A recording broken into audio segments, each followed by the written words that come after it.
Hey BookTube, Bill Ruttenberg here with the Ruttenberg Library. Come to you tonight with my daughter Crimson, and we've been forced into quarantine. Thanks to Steve Donahue. We've got the coronavirus book tag. Straight at you. Alright, so let's get started here. Coronavirus book tag. Question number 1. Misleading initial reporting. A book that turned out to be very different. Not necessarily worse, but very different than you first heard of it. You want to go first? You go first. I'll go first. So, here's my book that turned out to be very different than what I thought it was going to be. So, earlier this year, the English department decided to do a book of poetry. I can't stand poetry. Didn't think I'd like it, and they told me I needed to read the book The Crossover by Kwame Alexander. It's a poetry book for young adults, and like I said, I thought it was going to be terrible. I ended up liking it. I'm going to read the sequel.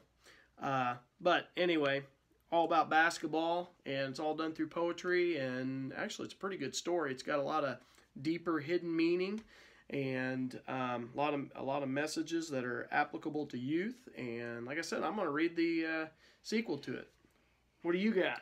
Well, my book, it's a pretty common book, and a lot of people have read it, and it's a classic, but I didn't think going in that I would like it, and I actually really enjoyed it, and it is Of Mice and Men. Yes, one that literally everyone has read. It just, I don't know. You know how they say don't judge a book by its cover? Yeah, that was the case for me. You judged it, huh? I judged it, and I should have done it because now it's on my list of favorite books. All right, so here we go. Number 2, Harsh Containment Measures. A book of one type that's impossible to hand to a reader of other types. Bonus points if you've actually tried. And this one's pretty easy for me. I don't have a single title. Basically, when I go to my middle school English teachers and I say, hey, you ought to read this nonfiction book. There's the wall. They will not read it. I can't get them to read nonfiction to save my life. I have tried it. I get bonus points, Steve.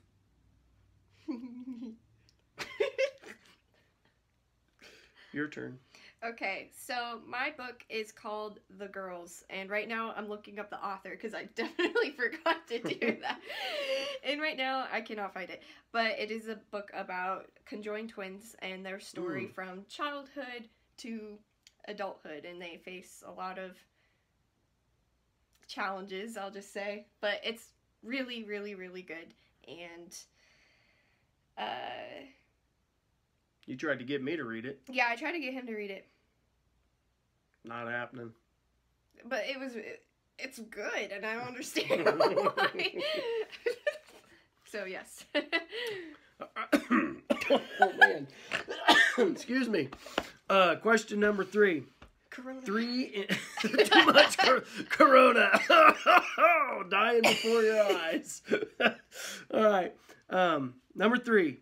Intense communicability. A book that will work its magic on anybody. What do you got? My book is The Magic Strings of Frankie Presto. Ooh. It's a very heartfelt book. My boss actually recommended it to me because he knows I love music and I'm into that kind of stuff, and I ended up like loving it. So I have actually 2 books. One I have read, one that I haven't. I can't do 2. I'm doing 2. But both of these, they work their magic on anybody. I've seen it happen year after year after year in the middle school where I teach. Number 1, the book that I have read is Hatchet by Gary Paulson. It hooked me. It hooked all of my classmates when I was a kid, and it still hooks every single kid that reads it in the middle school. I've never seen a kid not like Hatchet. I haven't read it. Well, not all of us can be perfect. But anyway, every time they read that, it's a book about survival, by the way. He gets airplane crash out in the woods and has to survive on his own. And every time we read that, or I've seen it read, the kids just, not only they eat that book up, but then they start eating up all kinds of other books by Gary Paulson. And then the second book, which I have not read, that I probably should read, so don't judge me, but S.E. Hinton's The Outsiders. Wait, you haven't read that? I have not read that. Oh. I have never seen a kid, though, when they're reading it in English class, I've never seen a kid not like that book. And then they go on and read a whole bunch of other S.E. Hinton books. The movie's pretty good, too. That's what I've heard. It's got a lot of classic actors. I have seen most of the movie. I will say that. Oh, good night. I'm not even going to ask. All right. Did you answer that one? Yeah. Okay, so are we ready for number 4? Number 4, yes. Number 4. A serious mortality rate. Yes. A book with a significantly noticeable body count. James McPherson's Battle Cry for Freedom. All about the Civil War. Conservatively, 620,000 dead Americans.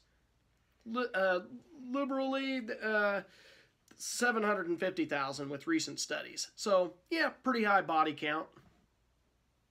Yeah. Yeah, your turn.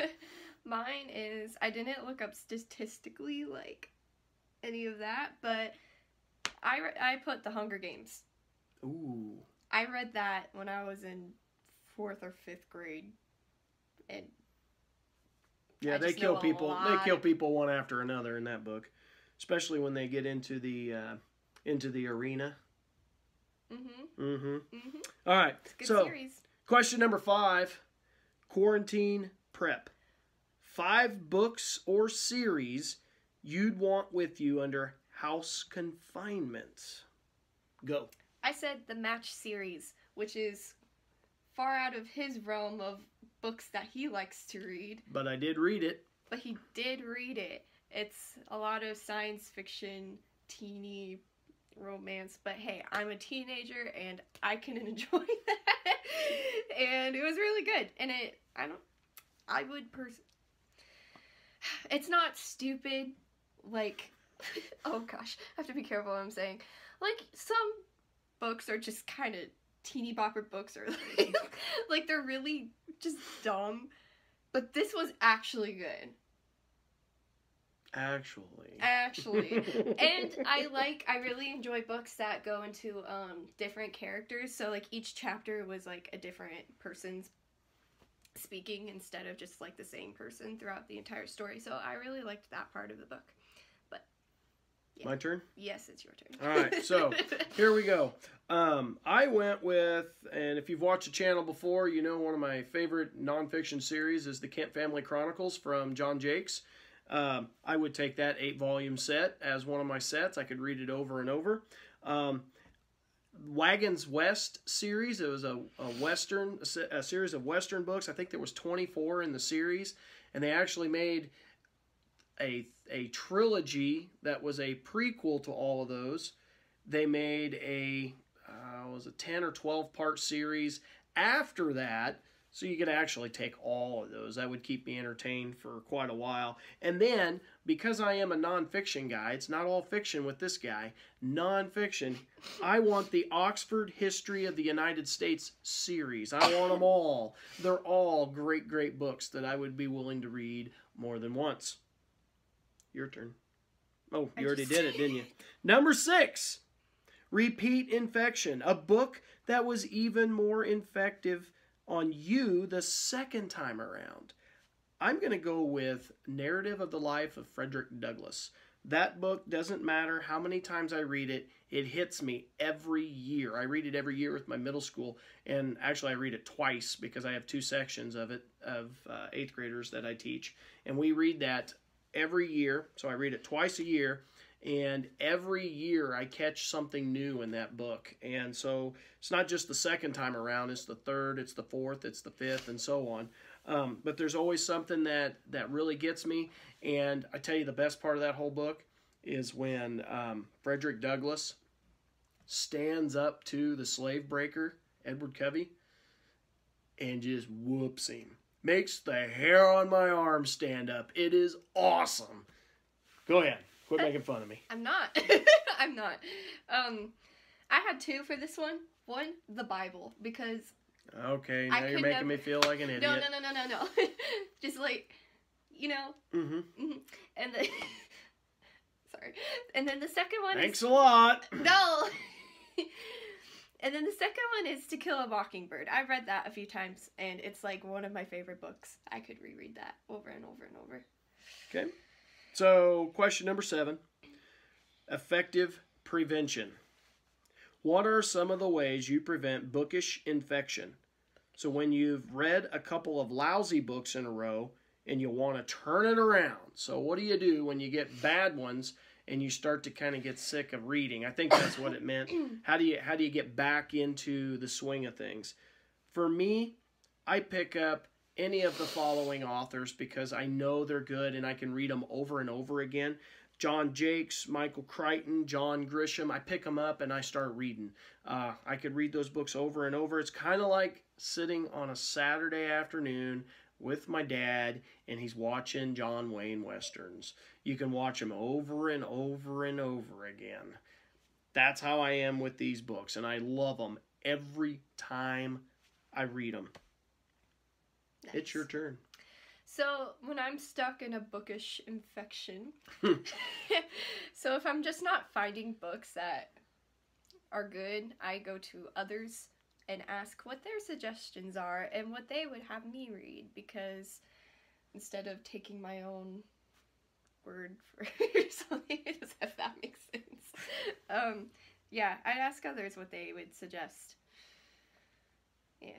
All right. Yeah. So, Steve Donahue, here is your coronavirus book tag, brought to you by the Ruttenberg Library. And I am Bill, this is Crimson, and happy reading.